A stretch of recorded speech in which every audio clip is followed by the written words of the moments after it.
Did you know that March 7 is actually the only character in the game that can use every single main stat, other than the elemental bonus ones, of course. She can use every single main stat, and I'll be explaining why in a little bit. I'll be sharing two builds, the DPS March build, which is what I have currently equipped, but also the more traditional, more defensive build for Preservation class unit as well. Now, let's jump into her kit, and let's talk a little bit more about it. So let's talk about her kit. Basically, her basic attack is simple. There's no enhanced version. It just shoots an enemy unit. But what's more important about her kit basically revolves around her skill ability, which puts up a shield. Although it draws aggro to the target, once the target's HP is less than 30%, the aggro drawing goes away and it just becomes a protection as well. Of course, with major traces, it becomes very useful even, for example, if your characters are lower life, you still want to use it because it does cleanse debuff from a major trace, as well as the duration extends a little bit also with another major trace. It's a very strong shield as well, almost a 50% at level 5 only, with an additional 500 for 3 turns shield. That's almost like 1000 defense shield just at level 5 alone for a free-to-play unit as well. Very, very strong. With Eidolons, of course, she has a bit of healing ability with that shield, but we'll talk about that towards the Eidolon section. Not many people might have access to that this early on in the game as of time of recording too.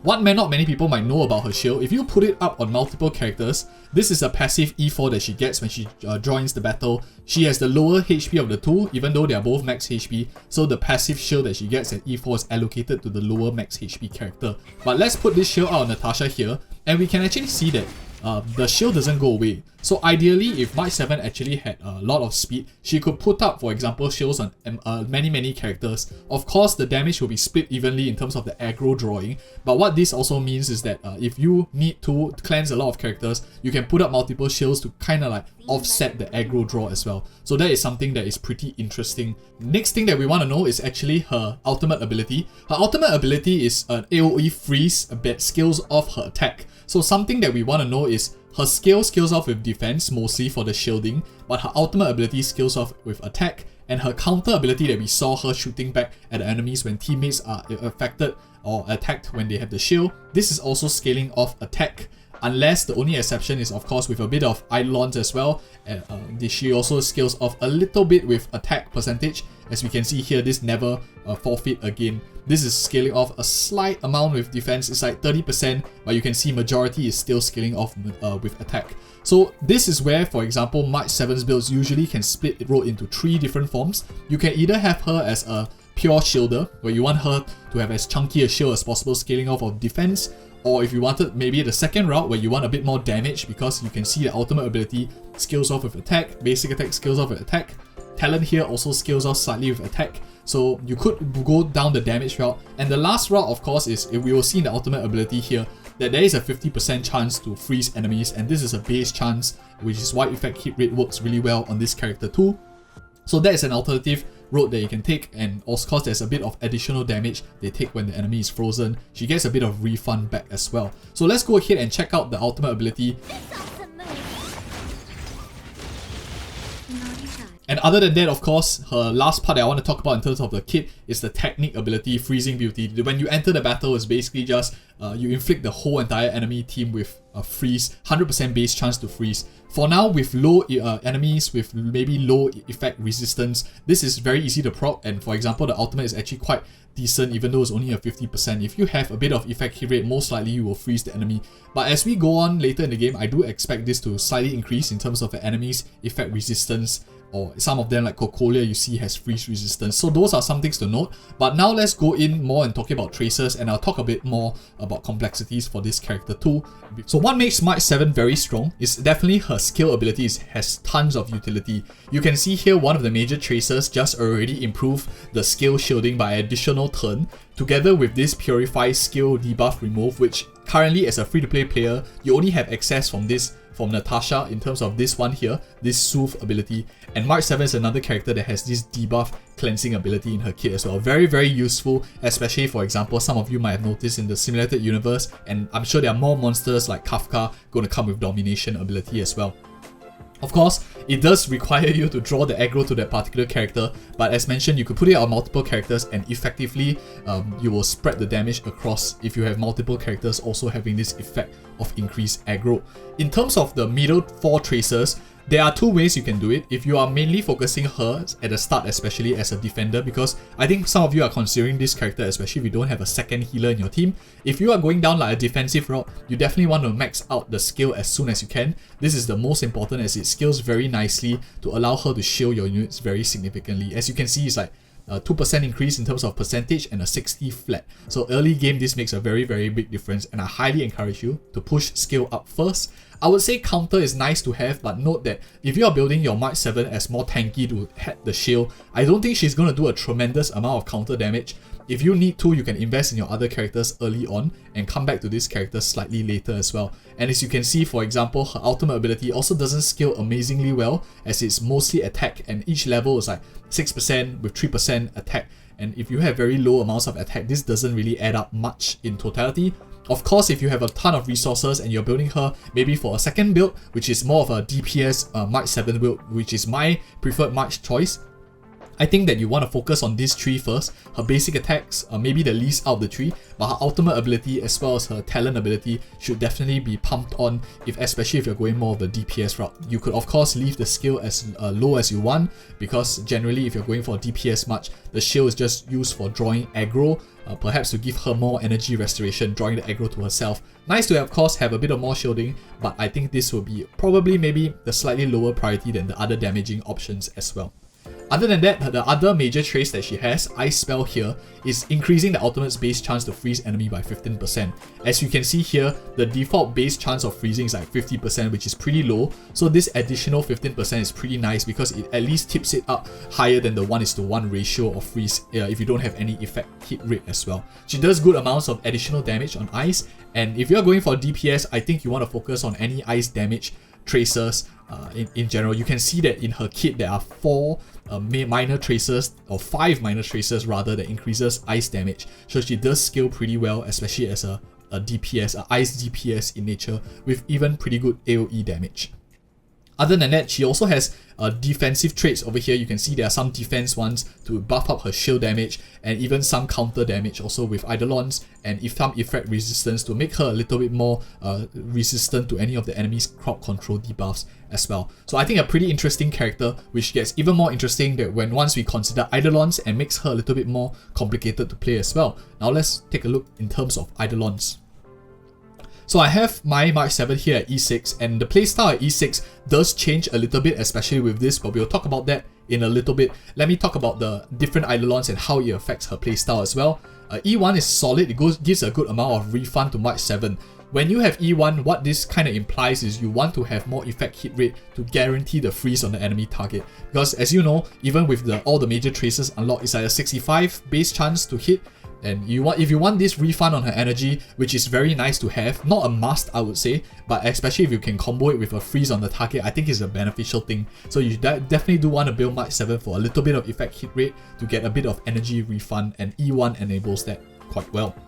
Number 2, E2 is Memory of It. This is the one that we saw once you enter the battle. It gives a shield to the unit with the lowest HP percentage. In the case that both of them are the same amount of HP percentage, like full HP, it allocates to the one with the lowest absolute max HP, which in the case of the example of the opening clip is March 7 with much lower HP than Natasha. That's why she got the shield. The part I'm not exactly 100% sure, I don't think it's guaranteed to draw aggro, or this default shield draws aggro, but it'll be interesting to know if any of you have done more testing. I'll do more testing also as we go along, and I'll update it in the pinned comment below if I have more updates. Other than that, E4, never forfeit again. The talent counter effect can be triggered one more time. This is also really solid. It becomes like 3 counters, which adds, it not only does more damage, but if you think about it, it also adds a lot more energy restoration to March 7's overall kit. Combined together with like Memory of You and the fact that she also gets hit quite often if she's the one drawing aggro, her energy restoration is actually pretty high, allowing her to spam her burst much more often than a lot of other characters, which is something that's often overlooked. Not only that, you get more energy restoration. I think this is like super strong Eidolon. You also have ability to scale off with your defense. It's not tremendous, 30% is not very significant, but I think it's a good amount of scaling as well, considering that her counter is like 70%, or at the current level I have now, of attack. So this additional 30% of defense makes it less split scaling in nature, but by and large it's still quite split scaling in terms of defense scaling for her protective abilities, attack for her damaging abilities as well. Eidolons 6, just like this always. This one, it does change out her playstyle a little bit. She's able to play with a lot more different characters, like maybe Ireland too, because of the slight healing, giving her a bit more sustain. One thing to note is that this is not a lot of healing by and large. 4% of the target you're actually shielding's max HP. So if you're shielding maybe a DPS, 4% of let's say 4000 HP, that's about 160 HP plus 106. Hardly anything, it's like 200 plus per turn. But note that this is also combined together with the shield that you give, so your net protection is much higher. Not only you get that chunky 1000 plus shield, but you also get that sustain, so it does add a little bit to the overall utility of March 7. Not only that, it also scales with the character's turn that they take. So a fast moving character can chunk through this entire restoration much quicker as well. It's something like Bailu's Invigoration or Natasha's Regeneration over time, just that this one is every time they take a turn, immediately they heal off. So I think it's pretty useful also. Now here's where it gets pretty interesting in terms of optimal relic stat for March 7. As we know, she can actually scale with every single main stat in the game. For example, if let's say we just go into something real quick, let's say we go into, for example, the feat, and we look at the different main stats. She can scale with HP because if she's being the tank, she definitely will want to take more damage, has a bit more HP. She can scale with attack because her offensive abilities are also very useful when she's doing damage. Defense increases her shielding. Speed basically increases the amount of shielding she can provide, or basic attacks, which means that she becomes even more net positive in terms of skill points. Generally, she just puts up the skill once, has that shield on the character for a couple of turns, and thereafter she's just basic attacking, so she generates quite a bit of skill points for the rest of the team as well. So she can scale with all 4 of this so far, and we can just go real quick and take a look, for example, in terms of the body right here. Crit rate, crit damage, she scales off, especially if she's going more offensive as well. She doesn't have too much crit rate in her kit, in her tracers. Most of them we saw were mostly ice damage bonus. So crit rate, crit damage, both very useful.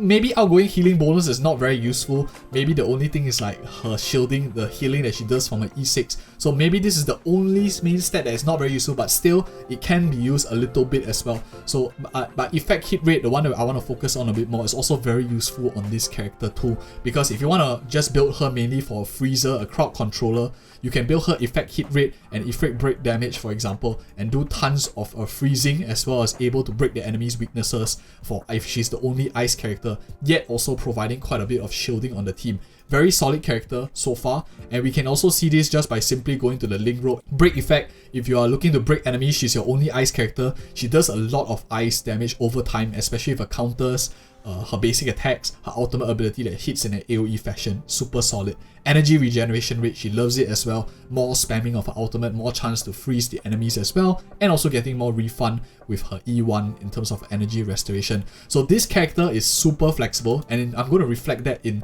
the combinations that you can do as well. I think the best way to do this section is to decide what is the build that you want to do for March 7. If you are going more of a defensive build, you want to focus more on like defense stats, you can go for Guard of Wuthering Snow, which reduces the damage taken, especially if she's the one that is going to be putting the shield on herself to be acting as the primary tank. Guard of Wuthering Snow does add a little bit more value to her because it is the reduced damage on the character that is wielding this relic. At the same time, when her HP is less than 50%, she also, for example, restores a bit more HP, regenerates some energy as well. Very useful if maybe you're not running on a floor, for example, with a second healer. Maybe you only have one healer like Natasha and you're looking for other sources of healing. I think this is very, very solid for a defensive March 7th as well.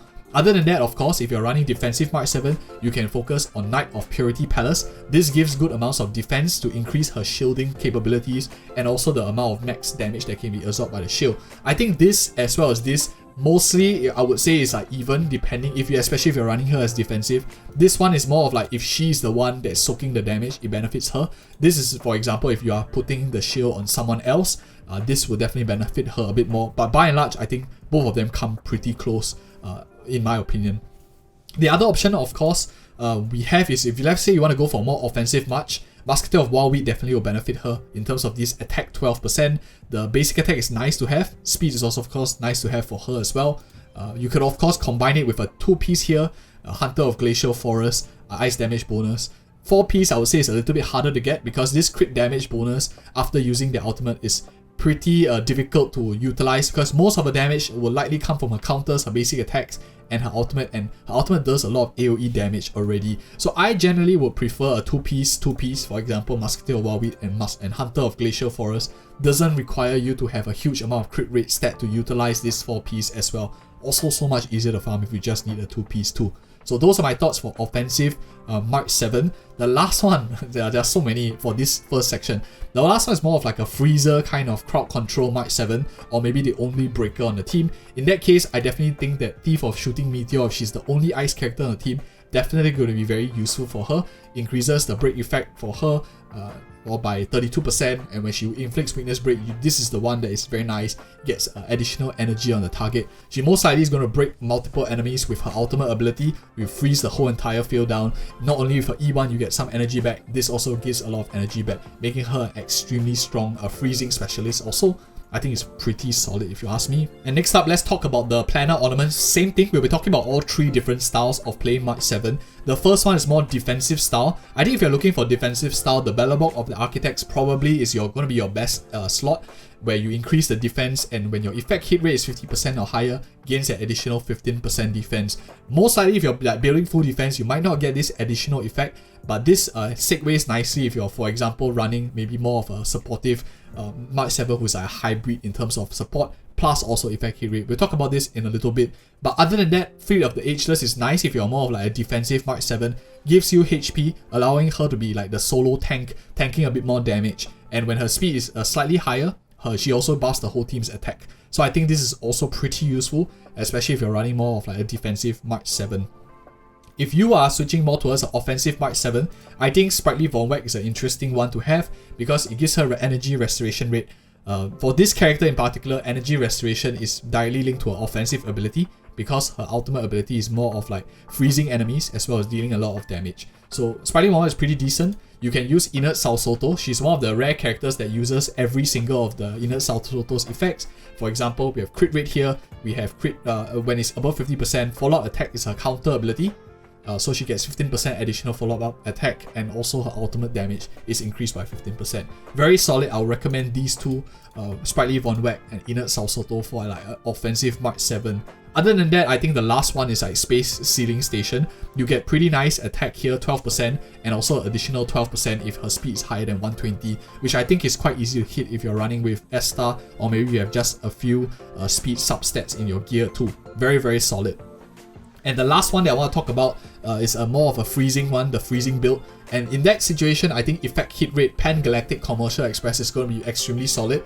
It gives a lot of effect hit rate in the substats, this 10% here, and when the wearer's attack also increases based on the amount of effect hit rate she has. I think overall, if you ask me, I would prefer Pan-Galactic Commercial Express the most out of every single one, just because you want to have her utility to freeze the enemies, giving her a bit of effect hit rate, but at the same time it scales with her damaging ability as well, by giving her, for example, an additional attack based on the effect hit rate that she has. So it scales very nicely for offensive, crowd control kind of March 7, more towards the end game kind of state. I would really like Pan-Galactic Commercial Express. Other than that, Bellerbog of Architects is also very nice if you are running more of a, for example, a crowd control March 7, because generally you will have a higher amounts of effect hit rate, allowing you to get a free 15% here, 15% here. So this is like a defensive crowd control March 7. This is like an offensive crowd control March 7, depending on what is your drift. For me personally, this is the build I run on March 7 at this point of time. I am running a 2-piece Inert Salsoto just because I don't farm that much of the Pan-Galactic Commercial Express yet. So very nice amounts of follow-up damage, ultimate damage as well. I'm running a hybrid of 2-piece Guard of Wuthering Snow, 2-piece Knight of Purity Palace, and these are my main stats. So I'm running a crit rate for the body. I got a pretty nice one with all stats she can use very well as well. I got a nice boot as well. I'm using a speed boot with nice break effect, some effect rest also for her. In terms of Planar Sphere, I'm running a ice damage bonus one. I haven't leveled it up. I'm hardly using her for damage at this point of time at around Trailblaze level 59. And last but not least, I'm running an Attack Link Rope. This is more of like a DPS March build. As you can see, my stats here coming from, maybe I'll show you the overall stats. The stats that I have, I want the above 50% just to proc the Inert Salsoto. Optimal Lightcones. If you are running her as a pure defender kind of character, day 1 of my new life is a solid pick. You have good amounts of defense here. As you can see, it's very lopsided in terms of favor of defense, gives more defense in the substats with damage rest for the entire team, good amounts of supportive ability. If you are just running a plain vanilla defensive match, this is very, very good.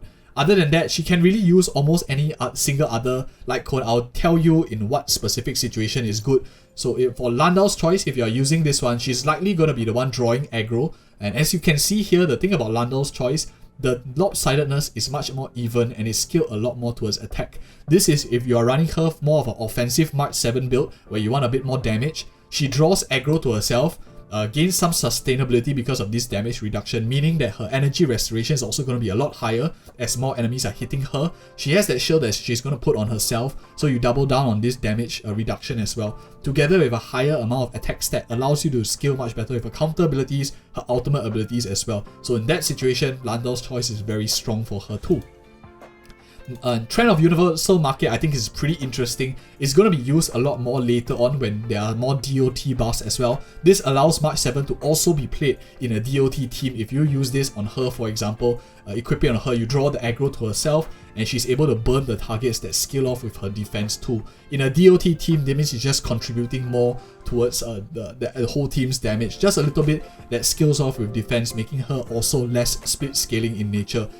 Quite underrated in my opinion, Trend of Universal Market. This will definitely get better with time when maybe Kafka is added into the game. More DOT buffs in the Memory of Chaos added in the game could be an interesting play. Makes March 7 such a versatile character.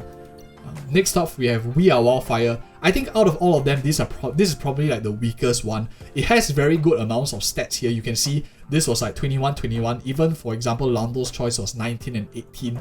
Even Day 1 of My New Life didn't have that much attack.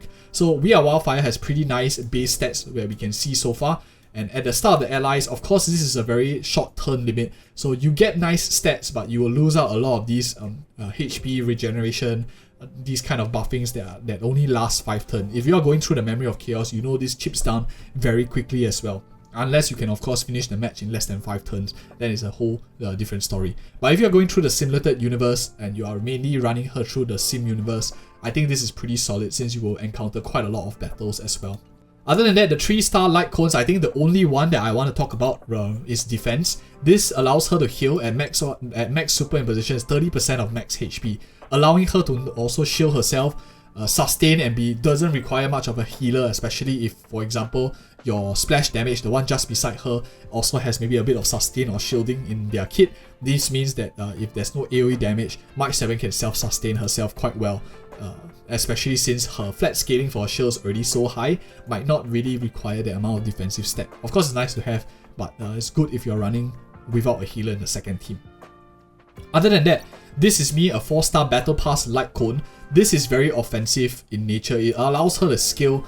It's a bit expensive, you need a Battle Pass to get this. But when you have this, you can see when she uses her ultimate ability, it scales 60% with Warrior's defense. This means that once you have fully built her like E6 with all her traces unlocked, she scales 30% defense for her counter ability. She scales 60% of defense for ultimate ability, and her shielding is of course scaling defense, making her much less speed scaling in nature, benefiting a lot from that defense position as well. If you are going like DPS March and you want like a holistic build, this increases the efficiency of March by quite a bit. As you can see, it has a very high defensive stat of 24%, of course increasing a bit of defense here as well. And the max superimposition, it goes up to 120, but who has $100 to spend on Battle Pass Lightcones? If you are really a March fan, I think you can consider this one. It'll be interesting to see some damage built from that too. Other than that, let's talk about Japat's Lightcone. This is a standard Lightcone, can be exchanged from shop with 600 amounts of the premium glitter. This is also useful because it gives her effect hit rate to allowing her to hit her freeze more often, gives her defense, very massive amounts of attack and defense scaling, more already than any of the other Lightcones that we saw earlier. 21 is already like super high. And also the Warriors increases the chance to be attacked drawing aggro, and when the Warriors attack also increases the defense additionally by an additional 24% as well. What I'm interested to know is actually when this increase in defense, does it snapshot? Because it's until the end of the Warrior's turn, so if they are hit and if March 7 goes, when you put that shield up, does it factor in this additional 24% that shielding? If any of you have tested it and you have this, because I don't have it on my account, also leave in a comment below so that we can learn from you guys too as well as a sharing session. And last but not least, let's talk about the free-to-play Herta Shop Lightcone, Texture of Memories.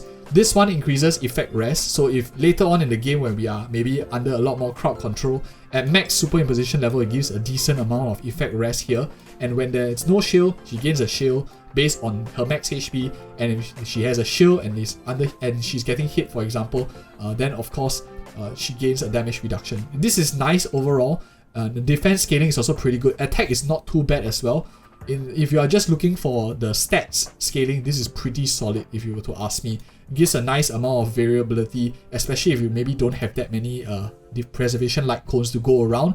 You could slap on day 1 in my new life in one half to your other teammate. You can run Texture of Memories on Might 7. It will also work fine, allowing her to be a bit more hybrid between offensive and also defensive in nature as well. So those are some of my thoughts in terms of Lightcones. Now let's go of like team compositions just a little bit to round up this video. Team compositions for March. Everyone already knows you can combo March together with Clara or even Fire MC just to, for example, soak up damage, do the counter, and just increase the chances of you drawing aggro to the right characters as well. So most people know that, but I think one thing that a lot of people might not be considering is you can also put the shield on a defensive character like Natasha, or for example like Bailu, who generally scales with HP, so you want to utilize their huge chunky stat and their ability. For example, Natasha has an ability to heal herself when she's below 30% HP and a certain multiplier as well. So you get to utilize more of that part of the kit by putting the shield, like Might 7 shield, onto Natasha to make use of that chunky HP that she has. With E6 and you scale with the HP of the character herself,